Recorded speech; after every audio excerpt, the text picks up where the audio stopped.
Hey everybody, welcome to episode 1 of Kanan's House of Volley. And for those who don't know me, my name is Kanan. I have grown a pretty decent following on TikTok and starting to get some people on Instagram. But by popular demand, I am going to be starting a podcast where I just keep things going, same kind of style, no script, just long format of basically what I've been doing on there, and where I can go into a little bit more detail. This episode won't be as much in depth per se, just because I'm trying to cover a lot of topics for episode 1, but super excited for this opportunity, and I cannot wait to get your all's feedback and just see what y'all want to see on here and kind of go from there. I am going to stand up for this episode because I am not prepared, but that's fine. So moving forward with that, let's get into the transfer portal. Babes, if you see me looking over that way, it's because I have a list of things on a whiteboard. So there's Granberry, Crownover, Star Williams, Haggard, the Marquette setter, Natalie Ring, the star outside, who had double-digit kills in every single match this season, and that was a fresh transfer. I just found that out before this. And then we have Garrett from Notre Dame. She had I think it was 9 games where she had over 20 kills. So her passing numbers aren't the best, but she could go somewhere and easily work on that. We've got Bowers, the setter from BYU, as well as Sully Davis, the stud outside hitter, freshman outside hitter from BYU as well. And she actually has a do not contact on the transfer portal, which that typically means she already knows where she's going. Not certain myself where she's going, but I'm super excited to see where she ends up. There's Alexis Stuckey and Jayla Auguste. It would be really cool to see them stay together just because they have such an insane connection at Florida, and I just think that keeping them together and putting them on the same team in the future would do wonders. And then there's also a possibility. I just found out that Ms. Whitney Lonstein has started following a bunch of Penn State volleyball players recently, and I know she was trying to see if she could get another year of eligibility from where she had that year off, but I knew that I believe she had gotten denied originally, but I think she's appealing it. And that would be super cool because I have always been a fan of hers, and to see her transfer and maybe get some more playing time. I know it's a big what if, but ooh, that makes me so pumped because I really like to watch Whitney Lonstein play volleyball. Let's also get into where I think some of these players are going to go. I know for a fact that Izzy Stark was on Pitt's campus yesterday.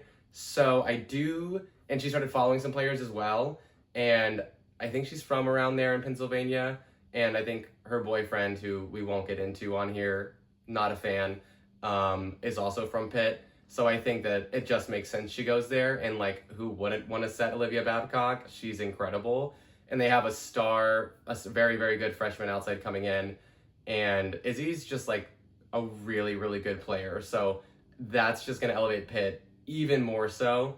I personally really want to see Alexis Stuckey at SMU.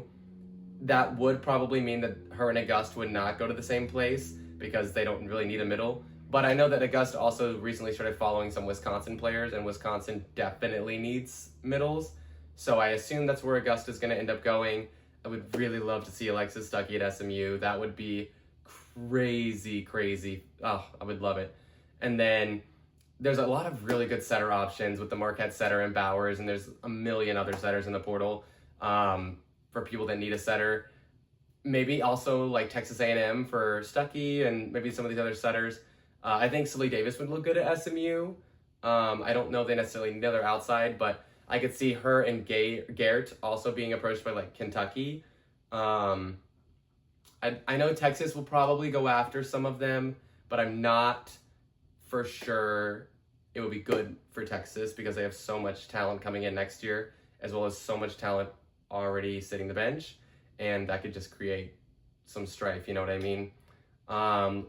Let's see. Star Williams is amazing. I would love to see her at Kentucky as well. Obviously, for those of you that don't know, I went to Kentucky, so I was there when we won the national championship in 2020, knew all the girls, super cool for me, so I'm always a little bit biased, but I try to be unbiased. I could see maybe Star Williams going to Texas A&M. They need a right side. I think SMU needs a right side. With Crownover could go a lot of places. Crownover could go to like Penn State. I think a lot of people want Alexis Stuckey and Augusta to go to Penn State to be reunited with Kennedy Martin, and that totally makes sense. So I could see that too. Crownover, I definitely could see going a lot of places. She is really, really fun to watch, and I think she's got a really good setting IQ. And so I think that's I don't know where she'll end up, but I think any program should be very lucky to get Crownover. And that's kind of it for the transfer portal stuff right now. As stuff comes in, I'll be putting it somewhere. Now let's get into the round 1 and 2 of the NCAA tournament. So first, let's talk about Cal Poly. I know that I wasn't watching a lot of Cal Poly this year, but I wish I was, because they play just like as a team with so much joy, and like they literally look like they're having so much fun when they play volleyball. I am obsessed with them. Bashir, their outside, has a nasty topspin serve. She hits it with so much velocity, and on the outside, she just has so much range and so many different shots she hits, and I'm just obsessed with her. Like, I love the Cal Poly team in general. They have a good middle, good setter, pretty great libero, and I just love watching Bashir play.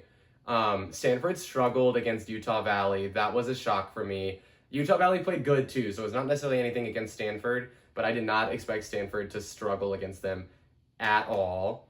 Tennessee was my dark horse this year. Like, I thought they were so good, and I was so shocked that they lost to Utah State. I was watching the game and I was like, they're not even playing bad. Utah State was just really, really good. And then also Utah State pulls the set off of Arizona State University. So they ended up losing 3-1 to Arizona State, but Arizona State's a really good team, and Glover is just next level. I cannot wait till they have her running 6 rotations, because I don't understand why the coaching staff doesn't have her playing 6 rotations already. She is a phenom on the right side. I'd already predicted she would have a breakout year this year, and I really like watching Arizona State play volleyball. I also hope that they get quite a few transfers this year as well.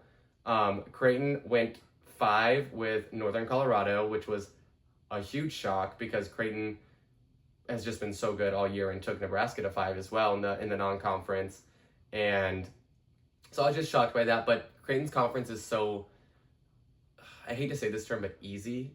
So it's like they're not really prepared for the postseason. But obviously the Northern Colorado played very well as well, so that's okay.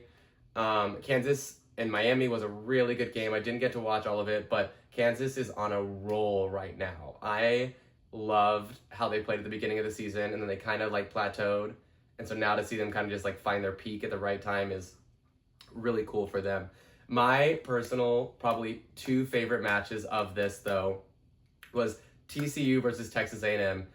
Absolute slugfest. Both teams going toe-to-toe with each other.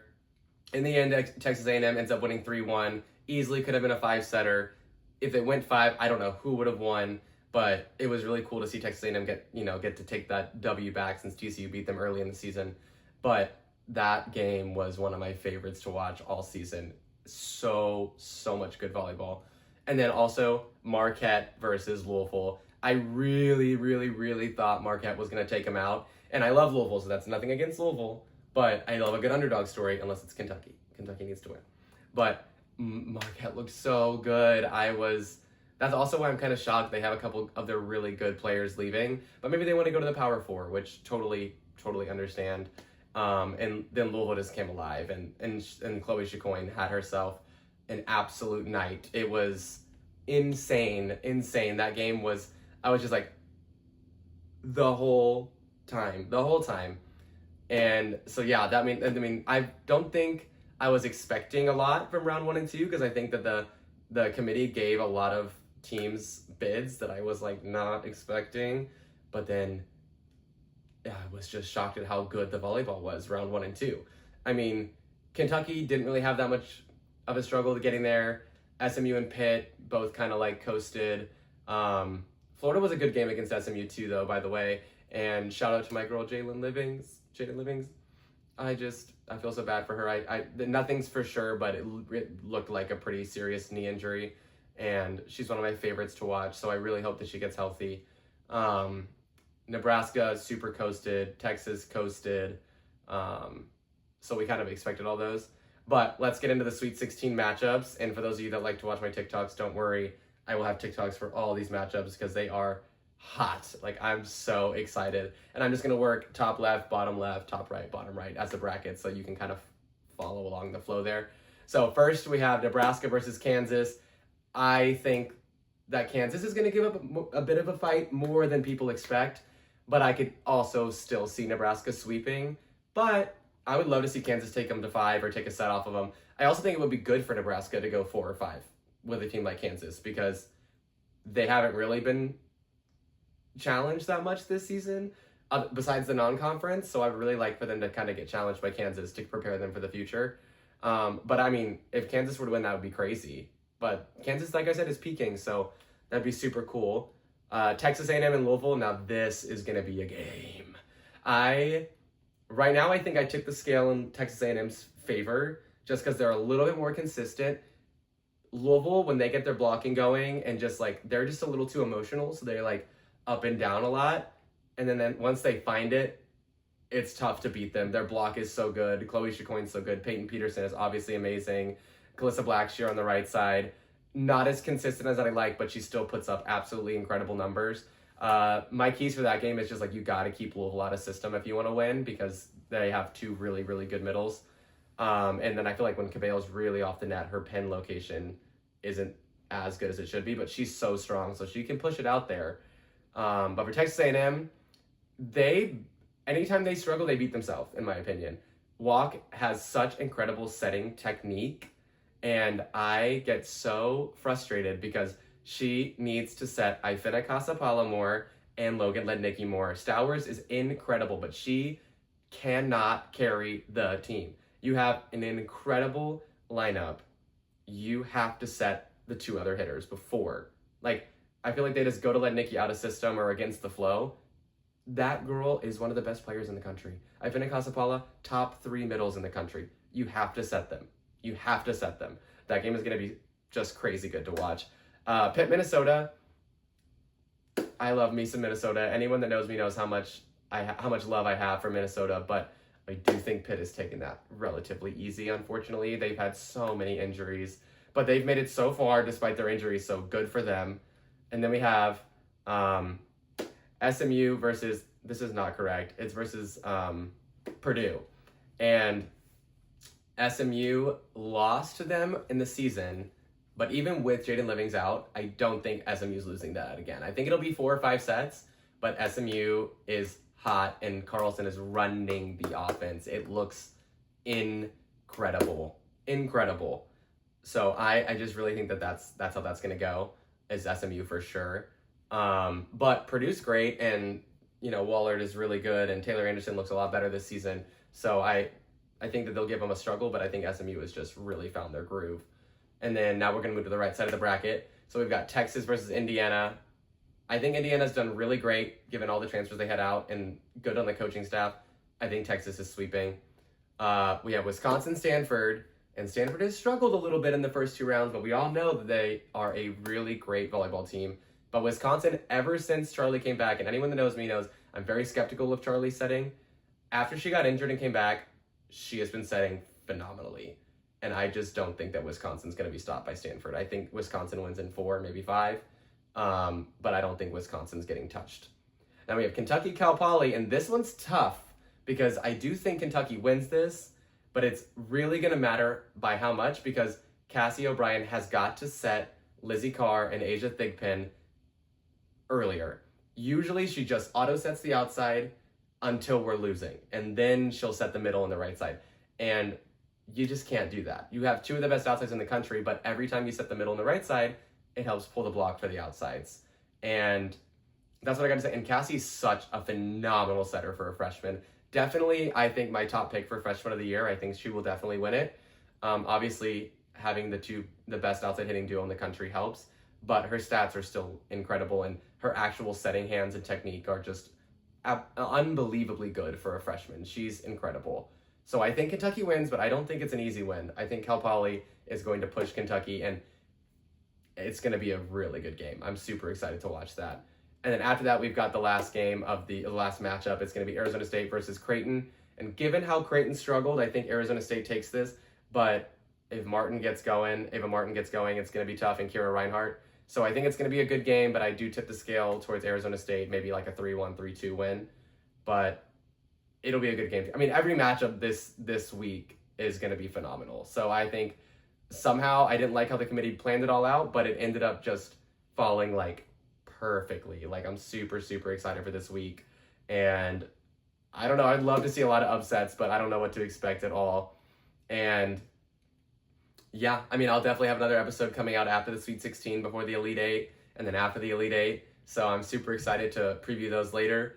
And that's all I got for this episode, guys. So thanks so much. I hope you enjoyed this first like kind of intro episode, and I'll be a little bit more prepared for the future, but I really wanted to get this out before the matches tomorrow, and I need to just like put all my thoughts out there and prepare for tomorrow.